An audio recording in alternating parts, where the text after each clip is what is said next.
ਦਾ ਨਾਰਾ ਕਰੋ ਬੁਲੰਦ ਗੱਜ ਕੇ ਆਖੋ ਜੀ, ਵਾਹਿਗੁਰੂ ਜੀ ਕਾ ਖਾਲਸਾ ਵਾਹਿਗੁਰੂ ਜੀ ਕੀ ਫਤਿਹ। ਸਤਨਾਮ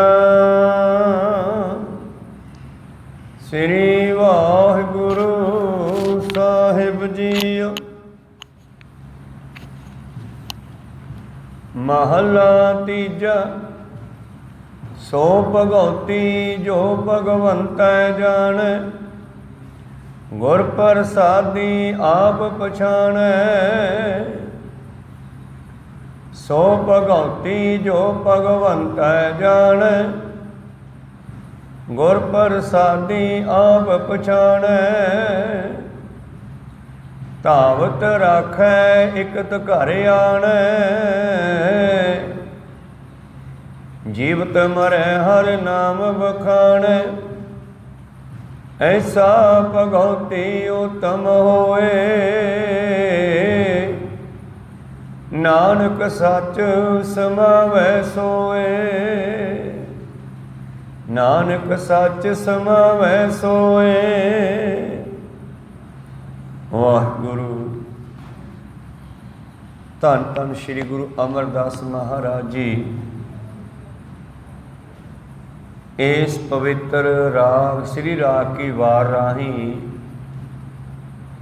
ਅੰਗ 88 ਉੱਪਰ ਧੰਨ ਧੰਨ ਸ੍ਰੀ ਗੁਰੂ ਗ੍ਰੰਥ ਸਾਹਿਬ ਜੀ ਮਹਾਰਾਜ ਸ਼ਬਦਾ ਸਰੂਪ ਸਤਿਗੁਰੂ ਇਸ ਸ਼ਬਦ ਰਾਹੀਂ ਸਾਨੂੰ ਕੀ ਗਿਆਨ ਬਖਸ਼ਿਸ਼ ਕਰਦੇ ਹਨ। ਮਹੱਲਾ ਤੀਜਾ। ਸੋ ਭਗਉਤੀ ਜੋ ਭਗਵੰਤੈ ਜਾਣੈ। ਭਗਉਤੀ ਸ਼ਬਦ ਦੇ ਬਹੁਤ ਅਰਥ ਬਣਦੇ ਹਨ, ਪਰ ਸਤਿਗੁਰਾਂ ਨੇ ਸਾਨੂੰ ਕੇਵਲ ਤੇ ਕੇਵਲ ਉਸੇ ਨੂੰ ਭਗਉਤੀ ਜਾਂ ਭਗਤ ਕਿਹਾ ਹੈ ਜਿਹੜਾ ਭਗਵੰਤ ਨੂੰ ਜਾਣਦਾ ਹੈ, ਬ੍ਰਹਮ ਗਿਆਨੀ ਜੋ ਬ੍ਰਹਮ ਨੂੰ ਜਾਣਦਾ ਹੈ, ਸਾਇੰਸਦਾਨ ਜੋ ਖੋਜਾਂ ਕਰਦਾ ਹੈ। ਇਸੇ ਤਰ੍ਹਾਂ ਭਗਉਤੀ ਦਾ ਮਤਲਬ ਹੈ ਭਗਤ। ਪਰ ਭਗਉਤੀ ਸ਼ਬਦ ਨੂੰ ਬਹੁਤ ਲੋਕਾਂ ਨੇ ਆਪੋ ਆਪਣੇ ਲਈ ਵਰਤਿਆ, ਇਸ ਕਰਕੇ ਭਗਉਤੀ ਸ਼ਬਦ ਦੇ ਕਈ ਅਰਥ ਹੋ ਗਏ। ਜਿਵੇਂ ਇੱਕ ਸ਼ਬਦ ਵਿੱਚ ਲਿਖਿਆ ਹੈ ਭਗਉਤੀ ਰਹਿਤ ਜੁਗਤਾ। ਭਗਉਤੀ ਕਹਿੰਦੇ ਆ ਅਸੀਂ ਰੱਬ ਨਾਲ ਜੁੜੇ ਹੋਏ ਹਾਂ। ਕਿਹੜੇ ਭਗਉਤੀਏ? ਰਾਸਧਾਰੀ, ਜਿਹੜੇ ਰਾਮ ਕ੍ਰਿਸ਼ਨ ਸੀਤਾ ਲక్ష్మణ ਆਦਿ ਇਹਨਾਂ ਦਾ ਸਵਾਂਗ ਧਾਰ ਕੇ ਰਾਸ ਪਾਉਂਦੇ ਆ, ਰਾਸ ਲੀਲਾ ਤੇ ਰਾਮ ਲੀਲਾ ਕਰਦੇ ਆ, ਉਹਨਾਂ ਨੂੰ ਵੀ ਭਗਉਤੀਏ ਕਹਿੰਦੇ ਆ।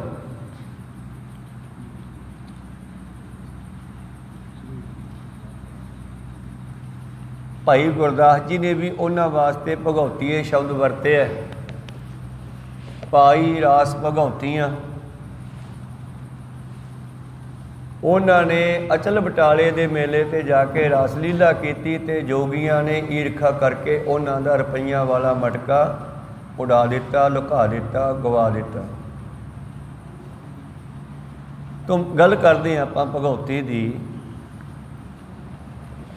ਇੱਕ ਤਾਂ ਇਹ ਅਰਥ ਹੋ ਗਿਆ ਵੀ ਜਿਹੜੇ ਰਾਸ ਲੀਲਾ ਰਾਮ ਲੀਲਾ ਕਰਦੇ ਆ ਉਹਨਾਂ ਨੂੰ ਭਗਉਤੀਏ ਕਹਿੰਦੇ ਆ। ਦੂਸਰਾ, ਭਗਉਤੀ ਸ਼ਬਦ ਦਾ ਵਿਚਾਰ ਇਹਨਾਂ ਨੇ ਸੋਚਿਆ ਨਿਰਤਕਾਰੀ ਕਰਨ ਵਾਲਿਆਂ ਨੂੰ, ਨੱਚਣ ਵਾਲਿਆਂ ਨੂੰ ਭਗਉਤੀਏ ਕਹਿੰਦੇ ਨੇ। ਇਸੇ ਤਰ੍ਹਾਂ ਹੀ ਦੇਵਤਿਆਂ ਦਾ ਆਕਾਰ ਬਣਾ ਕੇ ਉਹਨਾਂ ਦਾ ਸਵਾਂਗ ਧਾਰ ਕੇ ਜਿਹੜੇ ਉਹਨਾਂ ਦੇ ਵਰਗੇ ਕੱਪੜੇ ਪਾ ਕੇ ਰਾਸ ਲੀਲਾ ਰਾਮ ਲੀਲਾ ਨੱਚਦੇ ਆ, ਨਿਰਤਕਾਰੀ ਕਰਦੇ ਆ, ਉਹਨਾਂ ਨੂੰ ਭਗਉਤੀ ਕਹਿੰਦੇ ਆ। ਭਗਵੇਂ ਕੱਪੜੇ ਪਾਉਣ ਵਾਲੇ ਸਾਧਾਂ ਨੂੰ ਵੀ ਭਗਉਤੀਏ ਕਹਿੰਦੇ ਆ। ਤੇ ਸਤਿਗੁਰਾਂ ਨੇ ਭਗਉਤੀ ਜਿਹੜਾ ਹੈ ਸ਼ਬਦ ਪਰਮੇਸ਼ਰ ਵਾਸਤੇ ਵਰਤੇ ਹੈ।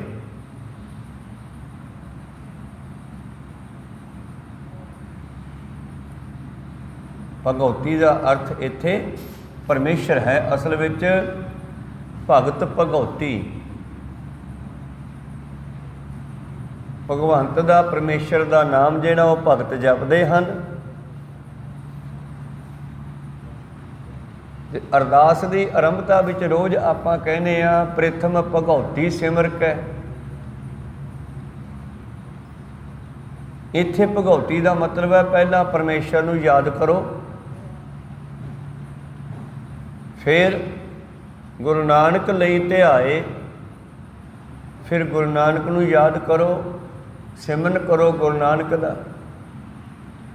ਫਿਰ ਅੰਗਦ ਗੁਰ ਤੇ ਅਮਰਦਾਸ ਰਾਮਦਾਸਾਂ ਹੋਈ ਸਹਾਏ, ਅਰਜਨ ਹਰਗੋਬਿੰਦਨੋ ਸਿਮਰੋ ਸ੍ਰੀ ਹਰਿ ਰਾਏ। ਸ੍ਰੀ ਹਰਿ ਕ੍ਰਿਸ਼ਨ ਧਿਆਈ ਹੈ, ਜਿਸ ਡਿਠੈ ਸਭ ਦੁਖ ਜਾਏ, ਤੇਗ ਬਹਾਦਰ ਸਿਮਰਿਆ।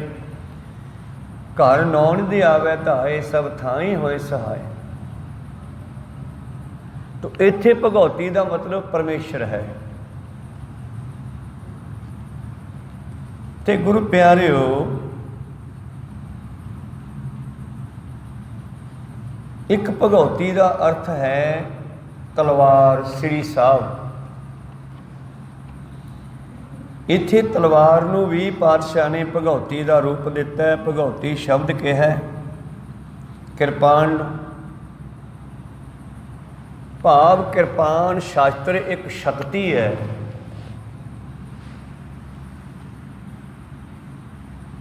ਇਸ ਕਰਕੇ ਸ੍ਰੀ ਸਾਹਿਬ ਇਸ ਦਾ ਇੱਕ ਨਾਮ ਰੱਖਿਆ ਕਿ ਮਾਨੋ ਇਹ ਵੀ ਪਰਮੇਸ਼ਰ ਦਾ ਸਰੂਪ ਹੈ।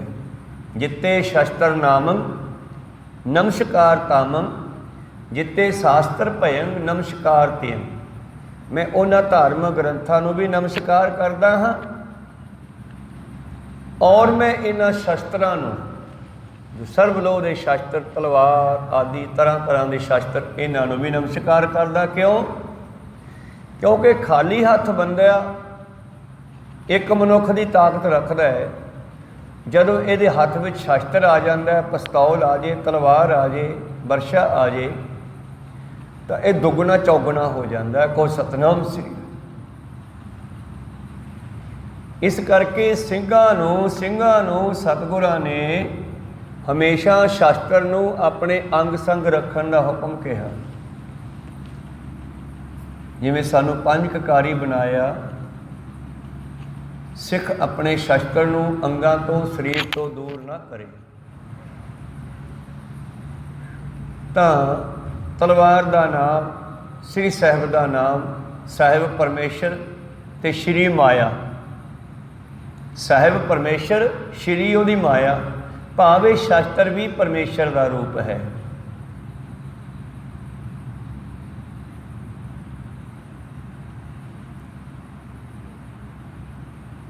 ਪ੍ਰਥਮੈ ਖੰਡਾ ਸਾਜਕੈ, ਚੰਡੀ ਦੀ ਵਾਰ। ਪ੍ਰਥਮੈ ਖੰਡਾ ਸਾਜਕੈ, ਜਿਨ ਸਭ ਸੰਸਾਰ ਉਪਾਇਆ, ਬ੍ਰਹਮਾ ਵਿਸ਼ਨੂੰ ਮਹੇਸ਼ ਸਾਜ, ਕੁਦਰਤੀ ਦਾ ਖੇਲ ਰਚਾਏ ਬਣਾਇਆ। ਤੈਥੋਂ ਹੀ ਬਲ ਰਾਮ ਲੈ ਨਾਲ ਬਾਣਾ ਦੈਸ ਰਕਾਇਆ, ਤੈਥੋਂ ਹੀ ਬਲ ਕ੍ਰਿਸ਼ਨ ਲੈ ਕੰਸ ਕੇਸੀ ਪਕੜ ਗਰਾਇਆ। ਵੱਡੇ ਵੱਡੇ ਮੁਨੀ ਦੇਵਤੇ ਕਿਨੀ ਤੇਰਾ ਅੰਤ ਨ ਪਾਇਆ। ਇਹ ਚੰਡੀ ਦੀ ਵਾਰ, ਇਹ ਸ਼ਸਤਰ ਦੀ ਵਾਰ ਹੈ। ਅਸਲ ਵਿੱਚ ਚੰਡੀ ਤਲਵਾਰ ਹੈ, ਸ਼ਸਤਰ ਹੈ, ਇਹ ਸ਼ਸਤਰਾਂ ਦੀ ਵਾਰ ਹੈ। ਇਹਦੇ ਵਿੱਚ ਸ਼ਸਤਰਾਂ ਦੀ ਸਿਫਤ ਹੈ। ਇਹਦੇ ਵਿੱਚ ਇੱਕ ਥਾਂ ਤੇ ਇਹ ਵੀ ਲਿਖਿਆ, ਦਈ ਲਈ ਭਗਉਤੀ ਦੁਰਗ ਸ਼ਾਹ। ਦੁਰਗ ਸ਼ਾਹ, ਦੁਰਗਾ ਨੇ ਭਗਉਤੀ ਹੱਥ ਵਿੱਚ ਲਈ ਔਰ ਬੇਅੰਤ ਹੀ ਦੈਂਤਾਂ ਦਾ ਨਾਸ ਕੀਤਾ। ਲਈ ਭਗਉਤੀ ਦੁਰਗ ਸ਼ਾਹ ਵਰ ਜਾਗਣ ਭਾਰੀ। ਇਹ ਸਿੰਘਾਂ ਨੂੰ ਸਤਿਗੁਰਾਂ ਦੀ ਬਖਸ਼ਿਸ਼ ਹੈ, ਜੋ ਸਾਨੂੰ ਤਲਵਾਰ ਸ੍ਰੀ ਸਾਹਿਬ ਦਿੱਤੀ ਆ, ਸ਼ਸਤਰ ਧਾਰੀ ਕੀਤਾ ਹੈ ਨਾ। ਇਹ ਗੁਰੂ ਸਾਹਿਬ ਜੀ ਨੇ ਹਿੰਦੁਸਤਾਨ ਦੇ ਭਾਰਤ ਵਾਸੀਆਂ ਦੇ ਅੰਦਰ ਉਹ ਸਪਿਰਟ ਦੁਬਾਰਾ ਭਰ ਦਿੱਤਾ ਜਿਹੜਾ ਕਿ ਖਤਮ ਹੋ ਚੁੱਕਿਆ ਸੀਗਾ। ਬਾਬੇ ਨਾਨਕ ਨੇ ਕਿਹਾ ਬਾਣੀ ਵਿੱਚ, ਛਤਰੀਆਂ ਤੇ ਧਰਮ ਛੋੜਿਆ ਮਲੇਸ਼ ਭਾਖਿਆ ਗਈ। ਜਿਹੜੇ ਭਾਰਤ ਵਾਸੀ ਸਨ, ਛਤਰੀ ਸਨ, ਸ਼ਸਤਰ ਧਾਰੀ ਹੁੰਦੇ ਸੀ, ਉਹਨਾਂ ਨੇ ਸ਼ਸਤਰ ਛੱਡਤੇ। ਹੁਣ ਮੁਗਲਾਂ ਦੀ ਬੋਲੀ ਬੋਲਦੇ ਆ, ਭਾਵ ਅਗਲਿਆਂ ਕੋਲੇ ਸ਼ਸਤਰ ਸੀਗੇ, ਤੇ ਉਹਨਾਂ ਨੇ ਭਾਰਤ ਵਾਸੀਆਂ ਨੂੰ इस देश के वासियों को गुलाम बनाना शुरू किया ते भारत दे विचों धार्मिक स्थानां नूं, गऊ गरीब नूं, मंदिरां नूं, संतां नूं, साधुआं नूं मारना शुरू किया, ब्राह्मणां नूं। फिर जिहड़े इत्थों दे वासी सन वो मुगलों की बोली बोलन लगे, जिवें वो कहंदे सी उवें बोलन लगे। क्षत्रियां तै धर्म छोड़िया, मलेश भाखिया गही, श्रेष्ठ सब एक वर्ण होई, धर्म की गत रही। धर्म खड़ गया, भारत दे विचों खत्म होण लगे। मनुखों के विचों धर्म खत्म हो गया, गुलाम बना लए। तो फिर छेवें पातशाह जी के कोल जब सिखां ने आना, महाराज साथों घोड़े खोले जी, साथों दशाले खोले जी, रस्ते में लोग तंग बड़े करते हैं, सानू संगतां नूं डिस्टर्ब करते हैं। तो गुरु हरगोबिंद साहब जी कहें तुसीं शास्त्र क्यों नहीं कोले रखते, तुसीं अपने हाथ विच बरछा, तलवारां, सेले, ये चीज़ां नेजे आदि रखो। जे कोई डिस्टर्ब करता दो हाथ करो, किन्ना क तंग करनगे। जो 5-7 वड्डे गए, चाहे तुसी भी तली ते जान रखो, तुसी भी मर सकते हो। तली ते सिर धर के फिर लड़ो, फिर उन्होंने 2 हाथ दिखाओ, आपे हट जाएंगे छेड़नों। फिर संगतां दी आउंदियां जांदियां मुगलां ते कुछ हिंदू ब्राह्मणां ने भी टिचकरां करनियां संगत नूं, इन्हां नाल लड़ाइयां होणियां। ते जदों वेखिया ना भी हुण गुरु के सिख है जिहड़े ओह सेले, बरछे, नेजे आदि रखन लग पे, लड़ाई करनों तैयार है, फिर लोग डिस्टर्ब करनों हटे संगतां नूं। इस करके शास्त्र भी परमेश्वर का दूसरा रूप है मनुख की रक्षा करने वास्ते। मनुख नूं शास्त्र कोल रखना चाहिए। तो भगौती की गल कर रहे हैं, भगौती के बेअंत अर्थ हैं। श्री भगौती जी सहाय, जिथे परमेश्वर सहायता करता उत्थे शास्त्र भी सहायता करता है। की कहते हैं प्रीतम, हिम्मत है मरदा मद दे खुदा। बंदा हिम्मत करे, खुदा भी मदद करता फिर उसकी। को सतनाम श्री।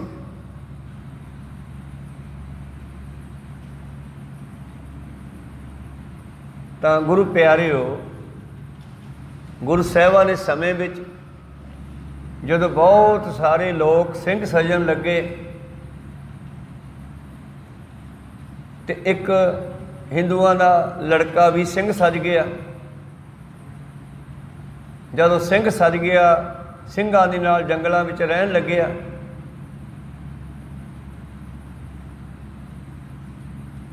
तो बड़ा संसार विच वो योद्धा प्रगट होया। ਉਹਦੀ ਭੈਣ ਦੀ शादी रखी गई। ਜਦੋਂ कोई हिंदुआं ਦੀ लड़की ਨੂੰ मुगल लै ਜਾਂਦਾ ਸੀ ना, ਤੁਹਾਨੂੰ पता है गजनी ਵਿੱਚ टके टके ਵਿੱਚ बेचियां बाजारां 'ਚ। तो मुड़ के जी वो किते घर वाल आ भी जाती तो वह परिवार उन्होंने घरे नहीं सी वाड़दा भी सानू मार जाणगे आके मुगल, ये कुड़ी नूं बाहर कड्डो। लोगों ने शायद इसे डरों कुड़ियां जमनियां जां जमन तो बाद मारनियां शुरू करतियां। खो सतनाम श्री। तो वो लड़की नूं एक मुगल लै गया चक के। उधर विआह धरिया हैगा, घरे उन्होंने सारा समान तैयार होया पिया। उधरों उस लड़की नूं लै गया चक के वो, ते उहदे भरा नूं पता लग्या सिंह नूं मैं मेरी लड़की भैन का विआह धरिया सीगा, ते इस तरह जिहड़ा साडे इलाके का सूबेदार है उहदे बंदे लड़की नूं घरों चक के ले गए। अगों लड़की भी अपने जत सत नूं कायम रखण वास्ते लड़ाई तो नहीं सी कर सकती, पर मौत नूं गले लाउण नूं तैयार सी भी मर जांगी, पर इन्हां मुगलों के घरे नहीं वसूंगी। ते गुरु प्यारो इधरों फिर जथा जंगलों चों निकल के 5-7 का गया, ते जा दबोचे मुगल। ते लड़की उस वेले चिखा विच बैठ के मचण नूं तैयार सी, ते भैन नूं बाहर कढ लिया उत्थों। वो लड़की नूं घरे लैके आंदा। ਉਹਦੇ ਮਾਂ ਪਿਓ ने डरदियां होइयां खुश होने की बजाय लड़ना शुरू किया भी तू क्यों लियांदी लड़की उत्थों, वो सानू वढ जाणगे, सानू मार जाणगे, जा छड़ दे बाहर, असीं नहीं घरे वाड़नी है। वो बीबी अपने भरा दे नाल कहंदी, भरा नूं कहंदी वीरा चल मैं भी सिंह फौज च ही रलूंगी, हुण तू भी इसे घर का जम्मिया होया बच्चा, तेरे विच इन्नी पावर आ गई, दलेरी आ गई, ताकत आ गई, मैं भी हुण ਸਿੰਘਾਂ ਦੇ ਵਿੱਚ ही रहूँगी, मैं कोई विआह नहीं कराउणा, कोई शादी नहीं कराउणी। तो फिर वो बीबी जिहड़ी है अपने भरा दे नाल ਸਿੰਘਾਂ ਵਿੱਚ रहन लगी, घोड़ सवारी उन्होंने भी सिखाती, शस्त्र चलाउणा सिखाता। उस बीबी ने फिर ਸਿੰਘਾਂ ਦੇ ਵਿੱਚ रह के ਸਿੰਘਾਂ ਦੀ सेवा भी करनी तो शस्त्र गतकाबाजी नेजेबाजी भी वरतनी। इस ते एक नाटक बनाया फिर सूइया। सूइया नाटक दे विच सारा नाटक उस बीबी का लिखिया होया, कोई सतनाम श्री। तो कहण तो भाव है कि जदों मनुख के हथ भी शस्त्र आ गया तो बंदा 10 गुणा हो गया। मैं तो 10 गुणा कहना, पातशाह ने तो लखां गुणा कहता, 1.25 लाख से एक लड़ाऊं, तो लड़ू कौन, जिहदे कोल शस्त्र होऊगा। तो कित्थे कल्ला कल्ला मुगल, कल्ला कल्ला पठान हिंदुस्तान दीयां लखां इस्त्रियां नूं, लड़कियां नूं गड्डियां विच बन के लै जांदे सी। 16-17 वारी ये भारत नूं लुटिया, मंदिरां दे विचों संपत्ति लुटी। आ जिहड़ियां तीयां लगदियां ना, ये उही लवाउंदे सी अहमद शाह अब्दाली वर्गे। ये नाच वेखदे सी पिंडां दे विच आके, कुड़ियां दा पेड़ां दे विच लिया के, फिर उन्हां विचों छांट के गड्ढे भर के लै जांदे ते गजनी दे बाज़ारां विच टके टके च बेचदे। ते कोई उन्हां नूं रोकण वाला नहीं सी भारत विच। उस वेले फिर खालसे ने इन्हां दा अग्गा रोकिया। जदों सिंह जंगलां विच रहिंदे सी, उन्हां समय जद अहमद शाह अब्दाली आया, लुटिया जंगलों के विचों लंघदियां होइयां अरबस्तान वल्लों आया, भारत च वड़िया है, पंजाब वाले पासों ही, पाकिस्तान वाले पासों। फिर ਸਿੰਘਾਂ ने ब्योंतबंदी बनाई भी हुण इसनूं यह साजो समान लिजाण नहीं देना। जिन्हें कि सोमनाथ मंदिर के चांदी के दरवाजे भी लाहे, वो भी लै चलिया, और बेअंत लड़कियां ते फिर रस्ते में जिथे रात पै जाती उत्थे जश्न करते रुक के, शराबां पींदे, दारू पींदे। तो फिर ਸਿੰਘਾਂ ने इन्हां दा मगरा करना ते खा पी के आउट होके नशे दे नाल, शराब दे नाल डिग पैंदे, सौ जाते, सुध बुध ना रहिंदी। लगभग रात के 12 बजे फिर खालसा तैयार पर तैयार हुंदा, इन्हां नूं वड वड के डकरे कर देंदे ते लड़कियां नूं छड़ा लियाउंदे। वो सोमनाथ मंदिर के दरवाजे भी चांदी दे ਸਿੰਘਾਂ ने उन्हां तों खोह के लिआंदे ते हरमंदर साहब भेंट करते। कोई सतनाम श्री। भगौती तलवार का नाम भी है, पर तीसरे पातशाह जी के समय इस भगौती का मतलब है भगत। महला तीजा सो भगौती, असली भगौती भगत वो है जो भगवंत जाने, जिसने परमेश्वर को जान लिया, वही असली भगौती है। भगवंत ने जानन वाला सो भगौती जो भगवंत जाने। गुर प्रसादी आप पछाणे, गुरु की कृपा लैके अपने आपे की खोज करे, मैं कौन आ, कित्थों आया, की लैन आया, मेरा काम की है। बंदे खोज दिल हर रोज ना फिर परेशानी माहे, ये जो दुनिया सेहर मेला दस्तगीरी ना है। ये दुनिया सिर्फ एक मेला है, किसी का फड़िया होया नहीं। दुनिया आई जाती है, जाई जाती है, जमी जाती है, मरी जाती है। तू अपने आपे की खोज करना।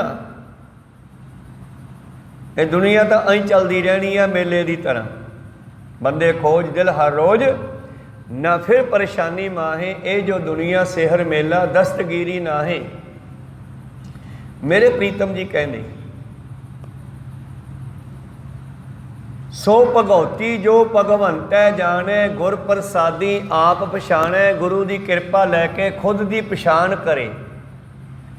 वो भगौती है, वो भगत है।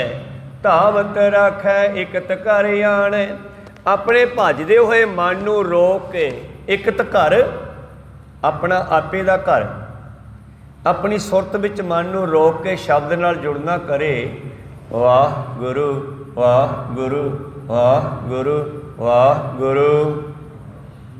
जपो वाह गुरु वाह गुरु वाह गुरु वाह गुरु वाह गुरु वाह गुरु वाह गुरु। इस करके भगत वो है जिहड़ा परमेश्वर नूं जान गया ते खुद नूं जान गया, ते जिन्हें दोनों नूं जान लिया उन्होंने पछाण की ते वो कह बैठे भगत रविदास जी, तू ते मैं ते इको ही आ। तो ही मोही मोही तो ही अंतर कैसा, कनक कटक जल तरंग जैसा।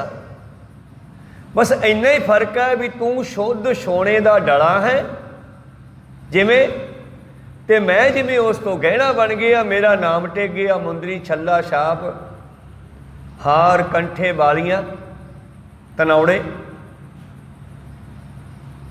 ते तैनू दुनिया सोना कहती है। तू परमेश्वर है, परमात्मा है।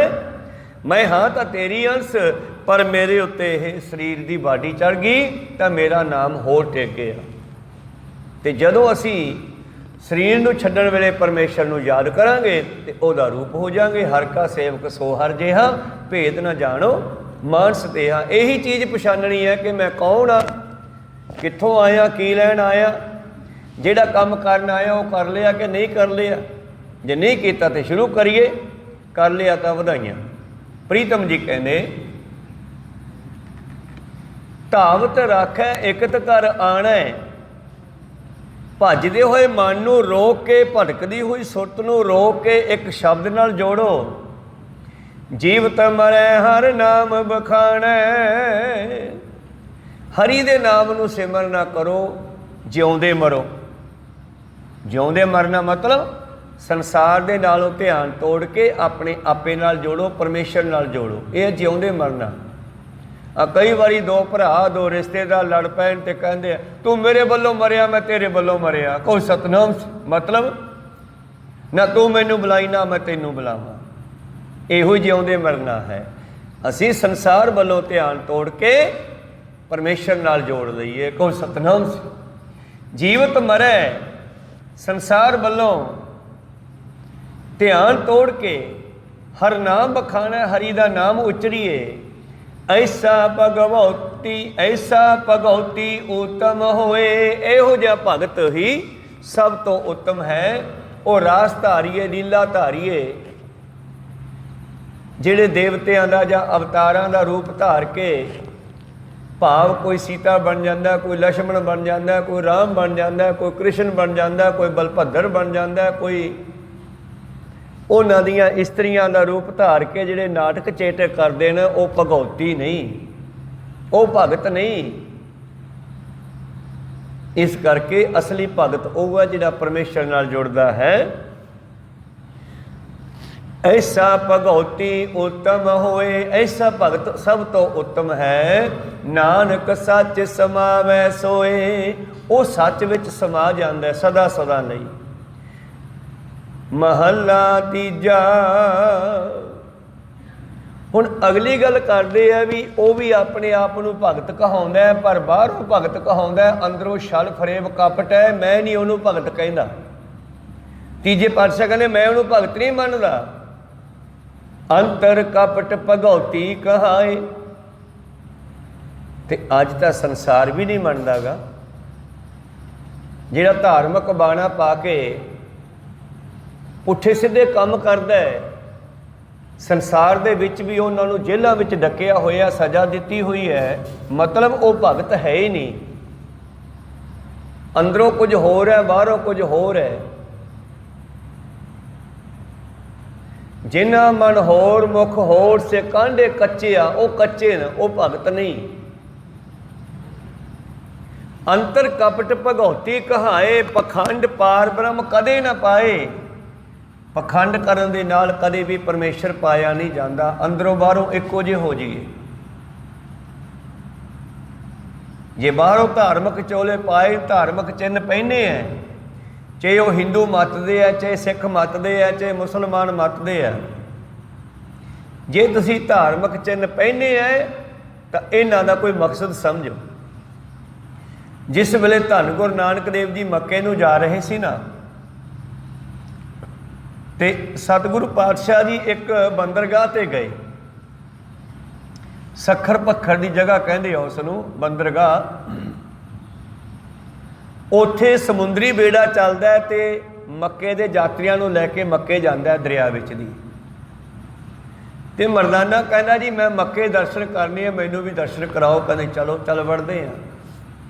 ਬਾਬੇ ਨੇ ਅਨੋਖਾ ਭੇਸ ਧਾਰਿਆ, ਇੱਕ ਪੈਰ ਵਿੱਚ ਕੁੰਡੀ ਜੁੱਤੀ ਪਾ ਲਈ, ਮੁਸਲਮਾਨ ਜ਼ਿਆਦਾ ਪਾਉਂਦੇ ਆ ਜੁੱਤੀ ਉਹ ਮੁੱਛਾਂ ਵਾਲੀ। ਇੱਕ ਪੈਰ ਵਿੱਚ ਉਹ ਜੁੱਤੀ ਪਾ ਲਈ, ਇੱਕ ਪੈਰ ਵਿੱਚ ਲੱਕੜ ਦੀ ਖੜਾਮ ਪਾ ਲਈ, ਹਿੰਦੂ ਫਕੀਰਾਂ ਵਾਲੀ। ਨੀਲਾ ਬਾਣਾ ਪਾ ਲਿਆ, ਮੱਥੇ ਤੇ ਟਿੱਕਾ ਜਿਹਾ ਵੀ ਲਾ ਲਿਆ, ਕੋਈ ਸਤਨਾਮ, ਗਲ 'ਚ ਮਾਲਾਂ ਵੀ ਪਾ ਲਈਆਂ। ਜਦੋਂ ਸੱਖਰ ਪੱਖਰ ਦੀ ਜਗ੍ਹਾ ਤੇ ਗਏ ਤੇ ਮੁਸਲਮਾਨ ਜਿਹੜੇ ਬੈਠੇ ਸੀ ਉੱਥੇ ਹੈਰਾਨ ਹੋਏ ਵੀ ਇਹ ਕੌਣ ਆ, ਇਹ ਨਾ ਹਿੰਦੂ ਲੱਗਦਾ ਨਾ ਹੀ ਮੁਸਲਮਾਨ ਲੱਗਦਾ। ਪੁੱਛਦੇ ਆ ਤੁਸੀਂ ਕੌਣ ਹੋ? ਗੱਲਾਂ ਬਾਤਾਂ ਉੱਥੇ ਚੱਲੀਆਂ। ਪੁੱਛਣ ਫੋਲ ਕਿਤਾਬ ਨੂੰ ਹਿੰਦੂ ਵੱਡਾ ਕਿ ਮੁਸਲਮਾਨ ਹੋਈ, ਇਹ ਬਾਰੇ ਵੀ ਪੁੱਛਦੇ ਆ। ਬਾਬਾ ਜੀ ਦੇ ਬਾਰੇ, ਇਸ ਭੇਸ ਬਾਰੇ ਭਾਈ ਗੁਰਦਾਸ ਨੇ ਲਿਖਿਆ, ਕੁੱਜਾ ਹੱਥ ਕਿਤਾਬ ਕੱਛ ਕੁੱਜਾ ਗੜਵਾ। ਉਦੋਂ ਮਿੱਟੀ ਦੇ ਕੁੱਜੇ ਹੁੰਦੇ ਸੀ ਪਾਣੀ ਵਾਸਤੇ, ਅੱਜ ਕੱਲ੍ਹ ਸਟੀਲ ਦੇ ਬਣ ਗਏ, ਧਾਤਾਂ ਦੇ ਬਣ ਗਏ। ਕੁੱਜਾ ਹੱਥ ਕਿਤਾਬ ਕੱਛ, ਕੂਜਾ ਹੱਥ ਕਿਤਾਬ ਕੱਛ, ਨੀਲ ਰੂਪ ਬਣਵਾਰੀ। ਨੀਲੇ ਵਸਤਰ ਪਹਿਨ ਲਏ, ਕਿਉਂਕਿ ਉਹ ਹਾਜੀ ਨੇ ਉਹ ਨੀਲੇ ਕੱਪੜੇ ਪਹਿਨਦੇ ਸੀ। ਪਾਤਸ਼ਾਹ ਨੇ ਉਹ ਵੀ ਕੱਪੜੇ ਵੀ ਪਾ ਲਏ। ਹਿੰਦੂ ਮਤ ਦਾ ਭੇਸ ਵੀ ਧਾਰ ਲਿਆ, ਮੁਸਲਮਾਨ ਮਤ ਦਾ ਵੀ ਧਾਰ ਲਿਆ। ਇੱਕ ਪੈਰ ਜੁੱਤੀ ਪਾ ਲਈ, ਇੱਕ 'ਚ ਖੜਾਮ ਪਾ ਲਈ। ਪਰ ਉਹਨਾਂ ਨੂੰ ਪਤਾ ਲੱਗਿਆ ਵੀ ਇਹ ਹਿੰਦੂ ਫਕੀਰ ਹੈ, ਇਹ ਨਾਨਕ ਹੈ, ਨਨਕਾਣਾ ਸਾਹਿਬ ਵਾਲੇ। ਉਹ ਕਹਿੰਦੇ ਵੀ ਅਸੀਂ ਤੁਹਾਨੂੰ ਨਾਲ ਨਹੀਂ ਲੈ ਕੇ ਜਾਣਾ। ਕਹਿੰਦੇ ਵੀ ਤੁਹਾਡੀ ਮਰਜ਼ੀ ਆ। ਕਹਿੰਦੇ ਜਹਾਜ਼ ਤੇ ਲੈ ਕੇ ਨਹੀਂ ਜਾਣਾ, ਮਨਾਹੀ ਹੈ। ਕੋਈ ਮੱਕੇ ਦੇ ਵਿੱਚ ਹਿੰਦੂ ਜਾ ਕੇ ਉੱਥੇ ਪਹੁੰਚ ਨਹੀਂ ਸਕਦਾ। ਪਹਿਲਾਂ ਬਹੁਤ ਜ਼ਿਆਦਾ ਉਹਨਾਂ ਦੀ ਚੈੱਕਅਪ ਹੁੰਦੀ ਹੈ। ਜਿਹਦੀ ਸੁੰਨਤ ਹੋਈ ਹੈ, ਜਿਹੜਾ ਮੁਸਲਮਾਨ ਬਣਿਆ ਵਾ ਉਹੀ ਜਾ ਸਕਦਾ ਉੱਥੇ। ਉੱਥੇ ਫਿਰ ਬਾਬਾ ਜੀ ਨੂੰ ਪੁੱਛਦੇ ਨੇ ਬਹੁਤ ਗਿਆਨ ਦੀਆਂ ਗੱਲਾਂ। ਜੇ ਤੁਸੀਂ ਮੱਕੇ ਤੇ ਮਦੀਨੇ ਦੀ ਸਾਖੀ, ਜਨਮ ਸਾਖੀ 'ਚੋਂ ਪੜ੍ਹੋ ਨਾ, ਤੁਹਾਨੂੰ ਉਹ 'ਚੋਂ ਬਹੁਤ ਕੁਝ ਮਿਲੂਗਾ, ਉਹ 'ਚੋਂ ਪੜ੍ਹ ਲਿਓ, ਕਿਉਂਕਿ ਵਿਸਥਾਰ ਇੰਨਾ ਹੁਣ ਕੀਤਾ ਨਹੀਂ ਜਾਣਾ। ਪਰ ਉੱਥੇ ਧਾਰਮਿਕ ਚਿੰਨ੍ਹਾਂ ਦੇ ਬਾਰੇ ਪੁੱਛਦੇ ਆ। ਬਾਬਾ ਜੀ ਕਹਿੰਦੇ ਖੁੰਡੀ ਕੀ ਕਹਿੰਦੀ ਆ? ਕਹਿੰਦੇ ਖੁੰਡੀ ਕਹਿੰਦੀ ਆ ਵੇਖ ਮੇਰਾ ਮੂੰਹ ਥੱਲੇ ਨੂੰ ਹੈ, ਮੈਂ ਸੰਸਾਰ ਵੱਲੋਂ ਦੂਜੇ ਲੋਕਾਂ ਵੱਲੋਂ ਮੂੰਹ ਮੋੜ ਕੇ ਥੱਲੇ ਕੀਤਾ ਹੋਇਆ, ਤੂੰ ਵੀ ਆਪਣਾ ਮੂੰਹ ਨੀਵਾਂ ਰੱਖ। ਸੰਸਾਰ ਵੱਲੋਂ ਮੋੜ ਕੇ ਆਪਣੇ ਆਪੇ ਨਾਲ ਜੁੜ, ਬੰਦੇ ਖੋਜ ਦਿਲ ਹਰ ਰੋਜ਼, ਨਾ ਫਿਰ ਪਰੇਸ਼ਾਨੀ ਮਾਹੀ। ਕਹਿੰਦੇ ਠੀਕ ਹੈ। ਖੁੰਡੀ ਦਾ ਖੂੰਡ ਇਹ ਕਹਿੰਦਾ ਹੈ। ਆਹ ਚੋਲਾ ਕੀ ਕਹਿੰਦਾ ਹੈ? ਇਹ ਚੋਲਾ ਇਹ ਕਹਿੰਦਾ ਹੈ ਕਿ ਮੈਂ ਜਿਉਂਦਾ ਹੀ ਮਰ ਗਿਆ, ਕਫਨ ਆਪੇ ਹੀ ਪਾ ਲਿਆ। ਇਹ ਕਫਨ ਹੈ, ਮੈਂ ਮੌਤ ਨੂੰ ਪ੍ਰਵਾਨ ਕਰ ਲਿਆ, ਭਾਣੇ ਨੂੰ ਮੰਨਣ ਨੂੰ ਤਿਆਰ ਹਾਂ। ਇਸ ਕਰਕੇ ਇਹ ਚੋਲਾ ਜਿਹੜਾ ਇਹ ਖੱਫਣ ਹੈ। ਤੇ ਜਿਹਨੇ ਖੱਫਣ ਪਾ ਲਿਆ, ਮੁਰਦਾ ਹੋਏ ਮੁਰੀਦ ਨਾ ਗੱਲੀ ਹੋਵਣਾ। ਕੱਲੀਆਂ ਗੱਲਾਂ ਬਾਤਾਂ ਨਾਲ ਮੁਰੀਦ ਚੇਲਾ ਪਰਮੇਸ਼ਰ ਦਾ ਪਿਆਰਾ ਨਹੀਂ ਬਣਿਆ ਜਾਣਾ, ਮਰਨਾ ਪੈਣਾ। ਪ੍ਰੀਤਮ ਜੀ ਕਹਿ ਰਹੇ ਸੀ, ਜੀਵਤ ਮਰੈ ਹਰ ਨਾਮ ਬਖਾਣੈ, ਐਸਾ ਭਗਉਤੀ ਉਤਮ ਹੋਏ ਜਿਉਂਦੇ ਮਰਨਾ। ਫਿਰ ਕਹਿੰਦੇ ਜੀ ਆ ਧੂਣਾ ਲਾਉਂਦੇ ਆ ਲੋਕ, ਇਹਦਾ ਕੀ ਮਤਲਬ ਹੈ? ਕਹਿੰਦੇ ਧੂਣੇ ਦਾ ਧੂਆਂ ਇਹ ਕਹਿ ਰਿਹਾ ਹੈ ਕਿ ਦੇਖ ਤੂੰ ਮੈਨੂੰ ਜਗਾਇਆ, ਮੈਂ ਤੈਨੂੰ ਉਪਦੇਸ਼ ਦਿੰਦਾ ਵੀ ਜਿਵੇਂ ਮੈਂ ਆਪਣੇ ਅਸਲੇ ਵੱਲ ਜਾ ਰਿਹਾ। ਅੱਗ ਦਾ ਸਭ ਤੋਂ ਪਹਿਲਾ ਅਸਲਾ ਕੀ ਹੈ? ਸੂਰਜ ਹੈ। ਧੂਆਂ ਕਹਿੰਦਾ ਮੈਂ ਇੱਥੇ ਪ੍ਰਗਟ ਹੋ ਕੇ ਆਪਣੇ ਅਸਲੇ ਸੂਰਜ ਵੱਲ ਜਾ ਰਿਹਾ। ਜੇ ਤੂੰ ਮੈਨੂੰ ਜਗਾਇਆ, ਤੂੰ ਵੀ ਆਪਣੇ ਅਸਲੇ ਵੱਲ ਜਾ। जैसे एक अग्न के कनूका कोट उबजत हैं, न्यारे न्यारे होए कै फिर आग में समाएंगे। की चीज़ भला? अग दे चंगियाड़े ਉੱਡਦੇ ਆ ਨਾ, ਫਿਰ ਅਖੀਰ ਅੱਗ ਵਿੱਚ ਹੀ ਡਿੱਗ ਪੈਂਦੇ ਆ, ਆਪਣੇ ਅਸਲੇ ਵਿੱਚ ਮਿਲ ਜਾਂਦੇ ਆ। ਜੈਸੇ ਇੱਕ ਧੂੜ ਤੇ ਕਨੂਕਾ ਕੋਟ ਉਪਜਿਤ ਹੈ, ਧੂੜੀ ਦਾ ਰੇਤਾ ਉੱਡਦਾ ਹੈ, ਕਿਣਕੇ ਹੋ ਕੇ ਉੱਡਦਾ ਹੈ, ਫਿਰ ਧੂੜ ਕੇ ਕਨੂਕਾ ਧੂੜ ਹੀ ਸਮਾਏਂਗੇ ਤੇ ਵਾਪਸ ਥੱਲੇ ਹੀ ਆਉਂਦੇ ਆ। ਪਾਣੀ ਜਿਹੜਾ ਹੈ ਗਰਮੈਸ਼ ਨਾਲ ਭਾਫ ਬਣ ਕੇ ਉੱਪਰ ਚੜ੍ਹ ਜਾਂਦਾ ਹੈ, ਤੇ ਇੱਕ ਦਿਨ ਉਹ ਵੀ ਮੀਂਹ ਦੇ ਰੂਪ ਵਿੱਚ ਥੱਲੇ ਹੀ ਆਉਂਦਾ, ਫਿਰ ਨੀਵੇਂ ਨੂੰ ਜਾਂਦਾ ਜਾਂਦਾ ਪਤਾਲਾਂ ਵਿੱਚ ਆਪਣੇ ਅਸਲੇ ਨਾਲ ਮਿਲਦਾ। ਤੇ ਬੰਦਾ ਇਹਨਾਂ ਧਾਰਮਿਕ ਚਿੰਨ੍ਹਾਂ ਨੂੰ ਪਹਿਨ ਕੇ ਇਹਨਾਂ ਤੋਂ ਸਿੱਖਿਆ ਕਿਉਂ ਨਹੀਂ ਲੈਂਦਾ? ਕੋਈ ਸਤਨਾਮ ਸ੍ਰੀ, ਅਸੀਂ ਵੀ ਧਾਰਮਿਕ ਚਿੰਨ੍ਹ ਪਹਿਨੇ ਆ, ਗੁਰਮਤ ਵਾਲਿਆਂ ਨੇ, ਗੁਰਸਿੱਖਾਂ ਨੇ, ਹਿੰਦੂ ਮਤ ਨੇ ਆਪਣੇ ਬੋਧੀ ਰੱਖੀ ਆ, ਆਪਣੇ ਧਾਰਮਿਕ ਚਿੰਨ੍ਹ ਉਹਨਾਂ ਨੇ। ਤੇ ਸਤਿਗੁਰੂ ਪਾਤਸ਼ਾਹ ਜੀ ਨੇ ਉੱਥੇ ਜਿੰਨੇ ਵੀ ਧਾਰਮਿਕ ਚਿੰਨ੍ਹ ਉਹਨਾਂ ਬਾਰੇ ਗਿਆਨ ਦੇਣਾ ਕੀਤਾ। ਫਿਰ ਕਹਿੰਦੇ ਜੀ ਆ ਫੌੜੀ ਰੱਖੀ ਆ ਇੱਕ, ਧੂਣੇ ਕੋਲੇ ਬੈਠਾ ਬੈਠਾ ਸਾਧ ਸਵਾਹ ਨੂੰ ਖਿੱਚੀ ਜਾਂਦਾ ਅੰਦਰ ਨੂੰ, ਅੱਗ ਨੂੰ ਬਾਹਰ ਨਹੀਂ ਖਿੜਨ ਦਿੰਦਾ। ਕਹਿੰਦੇ ਫੌੜੀ ਕਹਿੰਦੀ ਆ ਵੇਖ, ਮੈਂ ਅੱਗ ਨੂੰ ਇਕੱਠੀ ਕਰਕੇ ਰੱਖਦੀ ਹਾਂ, ਮੈਂ ਸਵਾਹ ਨੂੰ ਖਿੜਨ ਨਹੀਂ ਦਿੰਦੀ। ਇਸੇ ਤਰ੍ਹਾਂ ਜੇ ਤੂੰ ਮੈਨੂੰ ਚੱਕਿਆ, ਤੂੰ ਆਪਣੀ ਸੁਰਤ ਨੂੰ ਇਕੱਠੀ ਕਰਕੇ ਰੱਖ, ਜੇ ਤੂੰ ਸਿਰਤ ਨਹੀਂ ਇਕੱਠੀ ਕਰਨੀ ਫਿਰ ਮੈਨੂੰ ਨਾ ਚੱਕ। ਬ੍ਰਹਮ ਅਗਨੀ ਨੂੰ ਇਕੱਠੀ ਕਰਕੇ ਰੱਖੋ। ਸਿਮਰਨ ਕਰਦਿਆਂ ਤੁਹਾਡੇ ਅੰਦਰ ਬ੍ਰਹਮ ਅਗਨੀ ਪ੍ਰਗਟ ਹੋਵੇਗੀ, ਫਿਰ ਉਹਦਾ ਰੌਲਾ ਨਹੀਂ ਪਾਉਣਾ ਕਿ ਮੈਂ ਇਹ ਕਰ ਦੂੰ, ਮੈਂ ਉਹ ਕਰ ਦੂੰ, ਮੈਂ ਇਹ ਕਰ ਦੂੰ। ਕਿਉਂਕਿ ਜਦੋਂ ਅੰਦਰ ਇਹ ਰਿੱਧੀਆਂ ਸਿੱਧੀਆਂ ਤਾਕਤਾਂ ਆਉਂਦੀਆਂ, ਬੰਦਾ ਭੜਕ ਜਾਂਦਾ, ਜਿਵੇਂ ਕੋਈ ਸ਼ਰਾਬ ਪੀ ਕੇ ਰੌਲਾ ਪਾ ਦਿੰਦਾ। ਕੋਈ ਸਤਨਾਮ ਸਿੰਘ। ਇਸੇ ਤਰ੍ਹਾਂ ਇੱਕ ਬਹੁਤ ਵੱਡਾ ਨਸ਼ਾ, ਇਹਨੂੰ ਅੰਦਰ ਪਹੁੰਚਾਉਣਾ ਬਹੁਤ ਔਖਾ ਹੈ। ਤੇ ਗੁਰੂਆਂ ਨੇ ਸਮੇਂ ਸਮੇਂ 'ਤੇ ਆਪਣੇ ਅਨੁਯਾਈਆਂ ਨੂੰ ਇਹ ਕਿਹਾ ਵੀ ਜਿਹੜੀ ਇਹ ਬ੍ਰਹਮ ਗਿਆਨ ਦੀ ਤਾਕਤ ਹੈ ਨਾ, ਇਹਨੂੰ ਸੰਭਾਲ ਕੇ ਰੱਖੋ, ਇਹਦਾ ਰੌਲਾ ਨਾ ਪਾਓ। ਗੁਰੂ ਪਾਤਸ਼ਾਹ ਜੀ ਕਹਿੰਦੇ ਜੀਵਤ ਮਰੈ ਹਰ ਨਾਮ ਬਖਾਣੈ, ਧਾਵਤ ਰੱਖੈ ਇਕਤ ਘਰ ਆਣੈ। ਜਿਵੇਂ ਫੌੜੀ ਸਵਾਹ ਇਕੱਠੀ ਕਰਕੇ ਰੱਖਦੀ ਹੈ, ਤੂੰ ਆਪਣੀ ਸੁਰਤ ਨੂੰ ਇਕੱਠੀ ਕਰਕੇ ਇੱਕ ਨਾਲ ਜੋੜ ਕੇ ਰੱਖ। ਜੀਵਤ ਮਰੈ ਹਰ ਨਾਮ ਬਖਾਣੈ, ਜਿਉਂਦਾ ਮਰ ਜਾ ਪਰਮੇਸ਼ਰ ਨਾਲ ਜੁੜ ਜਾ। ਐਸਾ ਭਗਉਤੀ ਉਤਮ ਹੋਏ, ਨਾਨਕ ਸੱਚ ਸਮਾਵੈ ਸੋਏ। ਅੱਗੇ ਚੱਲਦਾ ਅਗਲਾ ਮਹੱਲਾ, ਮਹੱਲਾ ਤੀਜਾ। ਅੰਤਰ ਕਪਟ ਭਗਉਤੀ ਕਹਾਏ। ਜੇ ਅੰਦਰ ਛਲ ਫਰੇਬ ਹੈ, ਲੋਕਾਂ ਨੂੰ ਲੁੱਟਣ ਦਾ ਖਿਆਲ ਹੈ, ਫਿਰ ਤੂੰ ਭਗਤ ਨਹੀਂ, ਫਿਰ ਤੂੰ ਠੱਗ ਹੈ। ਤੇ ਇਹੋ ਜਿਹੇ ਲੋਕਾਂ ਦੇ ਬਾਰੇ ਬਾਣੀ 'ਚ ਬਚਨ ਲਿਖਿਆ, ਗਲੀ ਜਿਨ੍ਹਾਂ ਜਪ ਮਾਲੀਆਂ, ਲੋਟੇ ਹੱਥ ਨੇ, ਗੜਵੇ ਚੱਕੇ ਹੋਏ ਆ ਪਾਣੀ ਵਾਲੇ, ਲੰਮੀਆਂ ਲੰਮੀਆਂ ਮਾਲਾ ਪਾਈਆਂ ਹੋਈਆਂ, ਬੱਗ ਚਿੱਟੇ ਚਿੱਟੇ ਕੱਪੜੇ ਪਾਏ ਹੋਏ ਆ, ਜਿਵੇਂ ਸੱਜਣ ਠੱਗ ਨੇ ਪਾਏ ਸੀ। ਕੱਲ ਆਪਾਂ ਸਰਵਣ ਕੀਤੀ ਸੱਜਣ ਠੱਗ ਦੀ ਗੱਲ। ਗਲੀ ਜਿਨ੍ਹਾਂ ਜਪ ਮਾਲੀਆਂ, ਲੋਟੇ ਹੱਥ ਨੇ, ਬੱਗ ਓਏ ਹਰ ਕੇ ਸੰਤ ਨਾ ਆਖੀਐ, ਬਨਾਰਸ ਕੇ ਠੱਗ। ਐਸੇ ਸੰਤ ਨਾ ਮੋਹ ਕੋ ਭਾਵੈ, ਡਾਲਾ ਸੋ ਪੇਡਾ ਗਟਕਾਵੈ। ਜਿਹੜੇ ਕਿਸ ਦਾ ਆਧਾਰ ਖੋਹਦੇ ਆ, ਜਿਹੜੇ ਧੱਕੇ ਦੇ ਨਾਲ ਲੋਕਾਂ ਦੇ ਕੋਲੋਂ ਸਮਾਨ ਮੰਗਦੇ ਆ। ਜੋਗੀ ਪਹਿਲਾਂ ਡਰਾ ਕੇ ਮੰਗਦੇ ਸੀ, ਕਹਿੰਦੇ ਇਹਨਾਂ ਨੂੰ ਮੈਂ ਨਹੀਂ ਸਮਝਦਾ ਵੀ ਇਹ ਸੰਤ ਹੈ। ਕੋ ਸਤਨਾਮ ਸੀ। ਬ੍ਰਾਹਮਣ ਲੋਕ ਵੀ ਲੋਕਾਂ ਨੂੰ ਕਰਮ ਕਾਂਡਾਂ ਪਖੰਡਾਂ ਵਿੱਚ ਡਰਾ ਕੇ ਤੁਹਾਡੇ ਤੇ ਬਹੁਤ ਵੱਡਾ ਗ੍ਰਹਿ ਆ, ਜਿਵੇਂ ਜਹਾਂਗੀਰ ਨੂੰ ਡਰਾਤਾ ਜੀ ਸੋਡੇ ਤੇ ਤਾਂ ਸਰਸਤੀ ਆ ਗਈ ਆ। ਇਹ ਡਰਾ ਕੇ ਲੋਕਾਂ ਨੂੰ ਲੁੱਟਣ ਵਾਲੀਆਂ ਗੱਲਾਂ ਕਬੀਰ ਸਾਹਿਬ ਜੀ ਦੇ ਸਮੇਂ ਹੁੰਦੀਆਂ ਸਨ। ਕਹਿੰਦੇ ਮੈਂ ਇਹਨਾਂ ਨੂੰ ਬ੍ਰਾਹਮਣ ਜਾਂ ਸੰਤ ਨਹੀਂ ਮੰਨਦਾ। ਐਸੇ ਸੰਤ ਨਾ ਮੋਹ ਕੋ ਭਾਵੈ, ਇਹੋ ਜਿਹੇ ਬੰਦੇ ਮੈਨੂੰ ਚੰਗੇ ਨਹੀਂ ਲੱਗਦੇ। ਡਾਲਾ ਸੋ ਪੇਡਾ ਗਟਕਾਵੈ। ਪੇਡਾ ਕੀ ਹੈ? ਦਰਖਤ ਦੇ ਹੇਠਾਂ ਮੋਟੀ ਲੱਕੜ ਮੁੱਢ, ਤੇ ਉਹਦਾ ਆਧਾਰ ਹੈ ਟਾਹਣੀਆਂ ਦਾ। ਜੇ ਥੱਲਿਓਂ ਮੁੱਢ ਵੱਢਦੀ ਹੈ, ਟਾਹਣੀਆਂ ਖਤਮ ਹੋ ਜਾਣਗੀਆਂ। ਇਸੇ ਤਰ੍ਹਾਂ ਇਹ ਸੰਸਾਰ ਜਿਹੜਾ ਹੈ, ਐਸੇ ਠੱਗ ਲੋਕ ਸੰਸਾਰ ਨੂੰ ਖਤਮ ਕਰਨ ਤੇ ਤੁਲੇ ਹੋਏ ਆ। ਇਹ ਮੈਨੂੰ ਚੰਗੇ ਨਹੀਂ ਲੱਗਦੇ। ਪ੍ਰੀਤਮ ਜੀ ਕਹਿੰਦੇ ਅੰਤਰ ਕਪਟ ਭਗਉਤੀ ਕਹਾਏ, ਪਾਖੰਡ ਪਾਰ ਬ੍ਰਹਮ ਕਦੇ ਨਾ ਪਾਏ।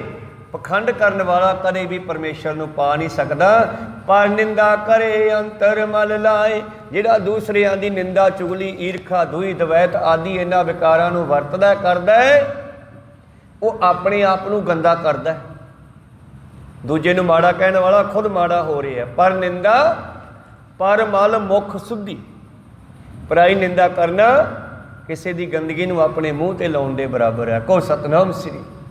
ਅਗਨ ਕ੍ਰੋਧ ਚੰਡਾਲ, ਤੇ ਜਿਹੜੀ ਕ੍ਰੋਧ ਹੈ ਇਹ ਚੰਡਾਲ ਦਾ ਰੂਪ ਧਾਰ ਜਾਂਦਾ ਮਨੁੱਖ ਕ੍ਰੋਧ ਵਿੱਚ ਆ ਕੇ। ਕਈ ਵਾਰੀ 2-4 ਮਿੰਟਾਂ ਵਿੱਚੇ ਪਾਣੀ ਦੀ ਵਾਰੀ ਤੇ ਬੰਦਾ ਬੰਦੇ ਨੂੰ ਵੱਢ ਦਿੰਦਾ। ਕਹੋ ਸਤਨਾਮ ਸ੍ਰੀ। ਨਿੱਕੀਆਂ ਅੱਜ ਤਾਂ ਮੀਡੀਏ ਦਾ ਯੁੱਗ ਹੈ, ਆ ਨਿੱਕੀਆਂ ਗੱਲਾਂ ਵਿੱਚ ਆਪਾਂ ਕਤਲ ਹੁੰਦੇ ਵੇਖਦੇ ਹਾਂ। ਮੋਬਾਈਲਾਂ 'ਤੇ ਰੋਜ਼ ਹੀ ਖਬਰਾਂ ਆਉਂਦੀਆਂ, TV 'ਤੇ ਖਬਰਾਂ ਆਉਂਦੀਆਂ ਵੀ ਨਿੱਕੀ ਜਿਹੀ ਗੱਲ ਪਿੱਛੇ ਬੰਦਾ ਮਾਰਤਾ। ਕਹੋ ਸਤਨਾਮ ਸ੍ਰੀ।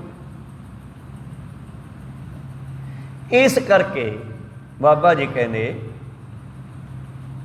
ਜਿਹੜਾ ਅੰਦਰੋਂ ਗੰਦਾ ਹੈ ਬਾਹਰੋਂ ਚੰਗਾ ਉਹ ਚੰਗਾ ਨਹੀਂ। ਪਰਮੇਸ਼ਰ ਅੰਦਰ ਤੱਕ ਜਾਣਦਾ ਹੈ, ਪਰ ਨਿੰਦਾ ਕਰੇ ਅੰਤਰ ਮਨ ਲਾਏ, ਬਾਹਰ ਮਲ ਧੋਵੇ ਮਨ ਕੀ ਜੂਠ ਨਾ ਜਾਏ। ਜਿਹੜਾ ਮਨ ਨੂੰ ਸਾਫ਼ ਨਹੀਂ ਕਰਦਾ ਤੇ ਨਹਾਉਂਦਾ ਫਿਰੇ ਤੀਰਥਾਂ ਤੇ ਤੇਰੇ ਮਨ ਕੀ ਮੈਲ ਨਾ ਜਾਵੇ। ਨਹਾਵਣ ਚੱਲੇ ਤੀਰਥੀ ਮਨ ਖੋਟੇ ਤਨ ਚੋਲ। ਇਹੋ ਜਿਹੇ ਲੋਕ ਵਧੀਆ ਨਹੀਂ ਹੈਗੇ, ਦੁਨੀਆ ਵਾਸਤੇ ਬਹੁਤ ਖਰਾਬ ਹੈ। ਉਹਨਾਂ ਲੋਕਾਂ ਨੂੰ ਹੀ ਸ਼ਾਇਦ ਮੇਰੇ ਪ੍ਰੀਤਮ ਨੇ 3 ਬਚਨ ਕਹੇ, ਰਾਜਨੀਤੀ ਵਾਲਿਆਂ ਨੂੰ ਵੀ, ਧਰਮ ਵਾਲਿਆਂ ਨੂੰ ਵੀ। ਬ੍ਰਾਹਮਣ ਨਾਵੈ ਜੀਆਂ ਕਾਏ। ਬ੍ਰਾਹਮਣ ਪੱਤਰੀ ਦਾ ਆਸਰਾ ਲੈ ਕੇ, ਗ੍ਰਹਿਾਂ ਦਾ, ਕਰਮ ਕਾਂਡਾਂ ਦਾ, ਪਖੰਡਾਂ ਦਾ ਆਸਰਾ ਲੈ ਕੇ ਜੀਵਾਂ ਨੂੰ ਲੁੱਟਦਾ ਹੈ। ਬ੍ਰਾਹਮਣ ਨਾਵੈ ਜੀਆਂ ਘਾਏ, ਕਾਜੀ ਹੋਏ ਰਿਸ਼ਵਤੀ ਰਾਜਨੀਤੀ ਵਾਲੇ ਅਫਸਰ। ਮੁਸਲਮਾਨਾਂ ਵਿੱਚ ਕਾਜੀ ਹੁੰਦਾ ਹੈ, ਸਾਡੇ ਵਿੱਚ ਜੋਗੀ ਹੁੰਦੇ ਸੀ, ਉਹ ਧਰਮ ਦੇ ਮੁਖੀ ਬਹੁਤੇ, ਤੇ ਬ੍ਰਾਹਮਣ ਹੁੰਦੇ ਸੀ। ਉਧਰ ਕਾਜੀ ਹੁੰਦਾ ਰਾਜਨੀਤੀ ਵਾਲਾ, ਨਿਆਂ ਕਰਦਾ, ਸਾਡੇ ਜੱਜ ਹੁੰਦੇ ਆ। ਭਾਵ ਰਾਜਨੀਤੀ ਵਾਲੇ ਸਾਰਿਆਂ ਦੀ ਗੱਲ ਹੀ ਹੈ। ਕਾਜੀ ਹੋਏ ਰਿਸ਼ਵਤੀ, ਵੱਡੀ ਲੈ ਕੇ ਹੱਕ ਗਵਾਏ। ਜੋਗੀ ਜੁਗਤ ਨ ਜਾਣੇ ਅੰਧ, ਤੇ ਜੋਗੀ ਜਿਹੜੇ ਕਹਿੰਦੇ ਅਸੀਂ ਜੁੜੇ ਆ, ਜੋੜਨ ਜਾਣਦੇ ਆ, ਸਾਡੇ ਮਗਰ ਲੱਗੋ, ਜੋਗੀ ਬਣੋ। ਗ੍ਰਸਤੀ ਧਰਮ ਵਿੱਚ ਕੁਛ ਨਹੀਂ ਰੱਖਿਆ, ਗ੍ਰਸਤੀ ਧਰਮ ਵਿੱਚ ਰਹਿਣ ਵਾਲੇ ਨਰਕਾਂ ਨੂੰ ਜਾਣਗੇ। ਬਹੁਤ ਸਾਰੇ ਰਾਜੇ ਆਪਣੇ ਰਾਜ ਭਾਗ ਛੱਡ ਕੇ ਭਰਥਰੀ ਵਰਗੇ ਜੋਗੀ ਬਣ ਗਏ, ਮਗਰੋਂ ਪਛਤਾਉਣਾ ਪਿਆ। ਅਗਲਿਆਂ ਨੇ ਘੋਣ ਮੋਣ ਕਰਕੇ ਕੰਨਾਂ 'ਚ ਮੁੰਦਰਾਂ ਪਾਤੀਆਂ, ਔਰ ਸ਼ਾਹੀ ਠਾਠ ਲਵਾ ਕੇ ਲੀੜਾਂ ਪਵਾਤੀਆਂ, ਗੋਦੜੀਆਂ ਪਵਾਤੀਆਂ, ਝੋਲੀਆਂ ਚਕਾਤੀਆਂ ਮੰਗਣ ਵਾਸਤੇ।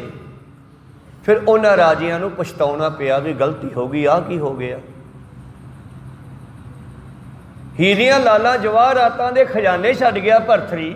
ਇੱਕ ਦਿਨ ਤੁਰਿਆ ਜਾ ਰਿਹਾ ਜੋਗੀ ਬਣ ਕੇ, ਰਸਤੇ ਵਿੱਚ ਉਸਨੇ ਵੇਖਿਆ ਕਿ ਲਾਲ ਪਿਆ, ਤੇ ਉਸਨੇ ਭੱਜ ਕੇ ਉਹਨੂੰ ਹੱਥ ਪਾ ਲਿਆ, ਪਰ ਅਸਲ ਵਿੱਚ ਕਿਸੇ ਨੇ ਪਾਨ ਖਾ ਕੇ ਥੁੱਕਿਆ ਸੀ। ਕਹੋ ਸਤਨਾਮ ਸੀ।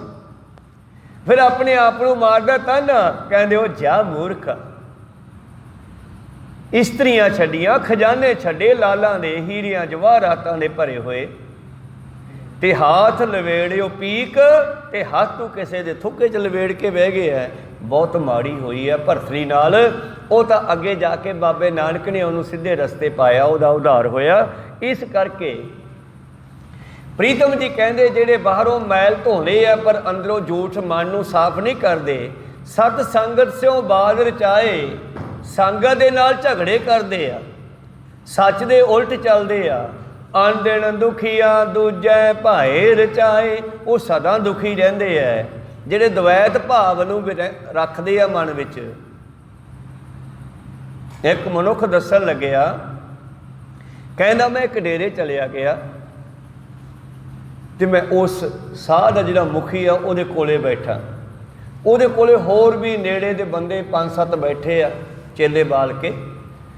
ਇੰਨੇ ਪ੍ਰਸ਼ਾਦੇ ਦਾ ਥਾਲ ਲਾ ਕੇ ਆ ਗਏ 5-6, ਤੇ ਲਿਆ ਕੇ ਮੁੰਡਿਆਂ ਨੇ ਸੇਵਾਦਾਰ ਰੱਖ ਤੇ ਇੱਕੋ ਸਾਧ ਕੋਲੇ ਰੱਖਤਾ, ਮੁੜ ਕੇ ਦੂਜਿਆਂ ਕੋਲੇ। ਉਹ ਕਹਿੰਦਾ ਇੱਕ ਥਾਲ ਮੈਂ ਖਿੱਚ ਲਿਆ ਆਪਦੇ ਕੰਨੀ। ਉਹ ਕਹਿੰਦਾ ਨਾ ਨਾ ਤੇਰੇ ਵਾਸਤੇ ਨਹੀਂ, ਇਹ ਇਹਨਾਂ ਵਾਸਤੇ ਆ। ਉਹ ਕਹਿਣ ਲੱਗਿਆ ਗੱਲ ਸੁਣ, ਮੈਂ ਵੀ ਤਾਂ ਇੱਥੇ ਆਉਣਾ, ਮੈਂ ਵੀ ਤਾਂ ਇਹਦੇ ਵਿੱਚ ਖਰਚਾ ਹਿੱਸਾ ਪਾਉਣਾ। ਤੇ ਕੀ ਗੱਲ ਬਈ, ਮੈਂ ਕਿਵੇਂ ਆ, ਮੈਂ ਬੰਦਾ ਨਹੀਂ?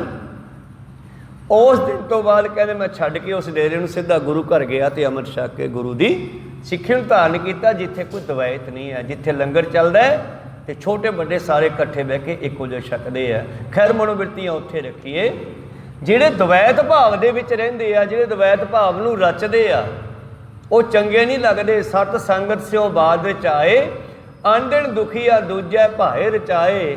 ਹਰ ਨਾਮ ਨ ਚੇਤੈ ਬਹੁ ਕਰਮ ਕਮਾਏ। ਹਰੀ ਦਾ ਨਾਮ ਨਹੀਂ ਜਪਦੇ, ਕਰਮ ਕਾਂਡ ਪਖੰਡ ਬਹੁਤ ਕਰਦੇ ਨੇ। ਅਸਲ ਵਿੱਚ ਇਹਨਾਂ ਦੇ ਮਾੜੇ ਭਾਗ ਹਨ। ਪੂਰਬ ਲਿਖਿਆ ਸੋ ਮੇਟਣਾ ਨਾ ਜਾਏ। ਇਹਨਾਂ ਦੇ ਭਾਗਾਂ 'ਚ ਹੈ ਹੀ ਇਹੀ ਕੁਝ। ਹੁਣ ਕਾਂ ਨੂੰ ਜਦੋਂ ਦਾਖਾਂ ਲੱਗਦੀਆਂ, ਭਾਵ ਅੰਗੂਰ ਲੱਗਦੇ ਆ ਨਾ, ਤੇ ਕਾਂ ਜਾ ਕੇ ਅੰਗੂਰ ਖਾ ਲੈਂਦਾ ਹੈ। ਇਹਦੇ ਮੂੰਹ ਵਿੱਚ ਛਾਲੇ ਹੋ ਜਾਂਦੇ ਹੈ, ਇਹ ਖਾ ਨਹੀਂ ਸਕਦਾ, ਇਹ ਰੂੜੀ ਤੇ ਠੁੰਗਾ ਹੀ ਮਾਰ ਸਕਦਾ। ਕੋਈ ਸਤਨਾਮ, ਉਹਦੇ ਭਾਗਾਂ ਦੇ ਵਿੱਚ ਅੰਗੂਰ ਹੈ ਹੀ ਨਹੀਂ, ਖਾਂਦਾ ਤੇ ਮੂੰਹ ਪੱਕ ਜਾਂਦਾ ਉਸ ਦਾ। ਕੋਈ ਸਤਨਾਮ। ਇਸੇ ਤਰ੍ਹਾਂ ਉਹ ਲੋਕ ਜਿਹੜੇ ਭਾਗ ਹੀ ਮਾੜੇ ਆ, ਉਹਨਾਂ ਦੇ ਮੂੰਹ 'ਚੋਂ ਵਾਹਿਗੁਰੂ ਸ਼ਬਦ ਨਹੀਂ ਨਿਕਲਦਾ। ਇਹ ਵੱਡੇ ਭਾਗਾਂ ਨਾਲ ਹੀ ਜਪਿਆ ਜਾਂਦਾ ਹੈ। ਬੜ ਭਾਗੀ ਸਤਸੰਗਤ ਪਾਵੈ, ਭਾਗਹੀਨ ਭਰਮ ਚੋਟਾ ਖਾਵੈ। ਬਿਨ ਭਾਗਾ ਸਤਸੰਗ ਨਾ ਲੱਭੈ, ਬਿਨ ਸੰਗਤ ਮੈਲ ਭਰੀਜੈ ਜੀ। ਮੇਰੇ ਪ੍ਰੀਤਮ ਜੀ ਕਹਿੰਦੇ ਅਸਲ ਪੂਰਬਲੇ ਭਾਗ ਹੀ ਜਿਨ੍ਹਾਂ ਦੇ ਮਾੜੇ ਹੈ, ਉਹਨਾਂ ਨੂੰ ਕੀ ਕਹੀਏ। ਪੂਰਬ ਲਿਖਿਆ ਸੋ ਮੇਟਣਾ ਨਾ ਜਾਏ। ਨਾਨਕ ਬਿਨ ਸਤਿਗੁਰ ਸੇਵੇ ਮੋਖ ਨ ਪਾਏ। ਗੁਰੂ ਦੇ ਸਿਮਰਨ ਤੋਂ ਬਗੈਰ ਮੁਕਤੀ ਨਹੀਂ ਹੁੰਦੀ। ਪੌੜੀ, ਇਹ ਪੌੜੀ ਚੌਥੇ ਪਾਤਸ਼ਾਹ ਜੀ ਦੀ ਹੈ। ਇਸੇ ਗੱਲ ਤੇ ਮੋਹਰ ਲਾਉਂਦੇ ਆ ਚੌਥੇ ਪਾਤਸ਼ਾਹ। ਸਤਿਗੁਰ ਜਿਨੀ ਤੇ ਆਇਆ ਸੇ ਕਲ ਨਾ ਸਵਾਹੀ। ਜਿਨ੍ਹਾਂ ਨੇ ਸਤਿਗੁਰ ਨੂੰ ਸਿਮਰ ਲਿਆ ਉਹ ਦੁੱਖਾਂ ਦੇ ਵਿੱਚ ਨਹੀਂ ਫਸਦੇ। ਸਤਿਗੁਰ ਜਿਨੀ ਤੇ ਆਇਆ ਸੇ ਤ੍ਰਿਪਤੀ ਅਗਾਹੀ। ਜਿਨ੍ਹਾਂ ਨੇ ਸਤਿਗੁਰ ਨੂੰ ਸਿਮਰਿਆ ਉਹ ਰੱਜ ਗਏ, ਭਾਵ ਉਹਨਾਂ ਨੂੰ ਸੰਤੋਖ ਆ ਗਿਆ। ਸਤਿਗੁਰ ਜਿਨੀ ਤੇ ਆਇਆ ਤਿਨ ਜਮ ਡਰ ਨਾਹੀ। ਜਿਨ੍ਹਾਂ ਨੇ ਸਤਿਗੁਰ ਨੂੰ ਸਿਮਰ ਲਿਆ ਉਹ ਜਮਾਂ ਦੇ ਡਰ ਤੋਂ ਨਿਕਲ ਗਏ, ਉਹਨਾਂ ਨੂੰ ਜਮਾਂ ਦਾ ਵੀ ਡਰ ਨਹੀਂ। ਜਿਨ ਕੋ ਹੋਆ ਕਿਰਪਾਲ ਹਰ ਸੇ ਸਤਿਗੁਰ ਪੈਰੀ ਪਾਹੀ। ਜਿਵੇਂ ਤੁਸੀਂ ਕੁਝ ਗਿਣਤੀ 'ਚ ਸਿੱਖ ਸੰਗਤਾਂ ਗੁਰੂ ਚਰਨਾਂ 'ਚ ਆ ਕੇ ਬੈਠਦੇ ਹੋ, ਇਹ ਤੁਹਾਡੇ ਤੇ ਗੁਰੂ ਦੀ ਕਿਰਪਾ ਹੈ। ਜਿਨ੍ਹਾਂ ਤੇ ਸਤਿਗੁਰੂ ਕਿਰਪਾਲ ਹੋ ਗਿਆ, ਹਰੀ ਕਿਰਪਾਲ ਹੋ ਗਿਆ, ਉਹ ਗੁਰੂ ਦੇ ਚਰਨਾਂ ਵਿੱਚ ਆਉਣ ਲੱਗੇ। ਤਿੰਨ ਇੱਥੈ ਉਥੈ ਮੁਖ ਉਜਲੇ। ਉਹ ਇੱਥੇ ਵੀ ਸੋਹਣੇ ਲੱਗਦੇ ਐ, ਦਰਗਾਹ ਵਿੱਚ ਵੀ ਸਤਿਕਾਰ ਹੁੰਦਾ ਹੈ। ਰੇ ਰੇ ਦਰਗਹਿ ਕਹੈ ਨ ਕਹੂ, ਆਓ ਬੈਠ ਆਦਰ ਸੁਭ ਦੇਉ। ਧਰਮ ਰਾਏ ਐਸੇ ਚਵੈ ਕੀਤੋ ਭਵਨ ਪੁਨੀਤ। ਉਹ ਇੱਥੇ ਵੀ ਸਤਿਕਾਰਯੋਗ, ਦਰਗਾਹ ਵਿੱਚ ਵੀ। ਤਿੰਨ ਇੱਥੈ ਉਥੈ ਮੁਖ ਉਜਲੇ। ਹਰ ਦਰਗਹਿ ਪੈਦੇ ਜਾਹੀ। ਉਹ ਦਰਗਾਹ ਵਿੱਚ ਪੈਦੇ ਭਾਵ ਮਾਣ ਦੇ ਨਾਲ ਜਾਣਗੇ। ਉਹਨਾਂ ਨੂੰ ਧੌਣ ਨੀਵੀਂ ਨਹੀਂ ਪਾਉਣੀ ਪਊਗੀ। ਚੋਰਾਂ ਨੂੰ ਨੀਵੀਂ ਪਾਉਣੀ ਪੈਂਦੀ ਆ, ਉਹਨਾਂ ਨੂੰ ਨੀਵੀਂ ਨਹੀਂ ਪਾਉਣੀ ਪਊ। ਜਿਹੜੇ ਗੁਰੂ ਵਾਲੇ ਬਣ ਜਾਣਗੇ, ਗੁਰੂ ਦੇ ਲੜ ਲੱਗ ਜਾਣਗੇ, ਉਹਨਾਂ ਨੂੰ ਗੁਰੂ ਪ੍ਰਵਾਨ ਕਰਕੇ ਆਪਣੇ ਵਿੱਚ ਮਿਲਾ ਲਵੇਗਾ। ਇਹ ਸੀ ਅੱਜ ਦੇ ਸ਼ਬਦਾਂ ਦੇ ਵਿਚਾਰ। ਅਗਲੇ ਸ਼ਬਦ ਦੇ ਵਿਚਾਰ ਆਪਾਂ ਕੱਲ੍ਹ ਦੇ ਦੀਵਾਨਾਂ ਵਿੱਚ ਸਰਵਣ ਕਰਾਂਗੇ। ਮੋਲਦਿਆਂ ਦੇ ਇੱਕ ਅੱਖਰ ਬਾਅਦ ਘਾਟ ਹੋ ਜਾਂਦੇ। ਸਿੱਖ ਸੰਗਤਾਂ ਦੇ ਸਤਿਗੁਰੂ ਬਖਸ਼ਣ ਯੋਗ ਹੈ, ਬਖਸ਼ ਲੈਣਾ ਜੀ। ਸਮਾਪਤੀ ਕਰੀਏ। ਬੁਲਾਓ ਫਤਿਹ, ਪਾਓ ਫਤਿਹ। ਵਾਹਿਗੁਰੂ ਜੀ ਕਾ ਖਾਲਸਾ, ਵਾਹਿਗੁਰੂ ਜੀ ਕੀ ਫਤਿਹ। ਵਾਹਿਗੁਰੂ